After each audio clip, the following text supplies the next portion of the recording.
Hi, my name is Mary Eng, and I live at 1508 Exchange Avenue. That's the Owens Adair property, the former St. Mary's Hospital.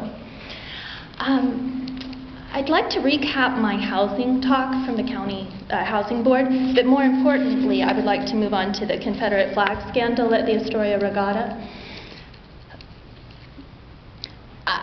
It's very difficult for me to do this, but I feel that my apology to the public has to be couched within the context of my own personal connection with the history of the American Revolution and with the history of the Confederacy. And all my life as a child, I grew up to feel ashamed of a Confederate ancestor on my grandma Helen Stevens' side. And that, in a sense, it should be irrelevant, but I believe that nothing really comes out of context of the personal. So for me, I was actually just trying to get to the co-op to buy some lunch when I filmed the Confederate flag. And in a sense, I wanted to apologize to anyone who was offended at my offense, because I was offended from a very personal reaction to that being something that I am very personally ashamed of because of this. I believe he was a great uncle of my grandmother.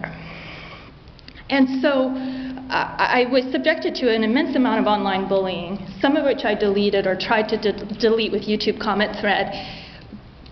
But for me, I want Clatsop County to be a safe haven for persons of all backgrounds, minorities, religious preferences, gender expression, and that flag, as so far as I know it, has been associated with hate crimes, such as lynchings that happened in the South, where I grew up in Nashville, Tennessee. There was a little boy lynched in my neighborhood. And in Portland, in my mom's childhood, there were crosses burned by the KKK. And I understand Astoria had an affiliation with the KKK that was ruthlessly fought out by good people who stood for equality of all human beings, equality of all human rights and civil rights.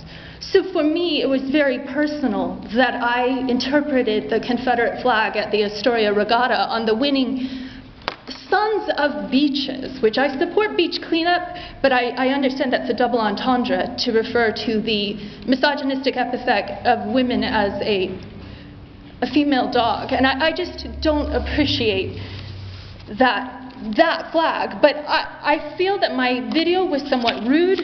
I was sad it didn't get onto K2 News because I thought it really deserved some attention. I want to send a message of diversity and inclusion and support to anyone who might show up next year. And I'm a free speech defender. And we need to vacuum the Owens Adair and never bolt the windows ever again. Thank you.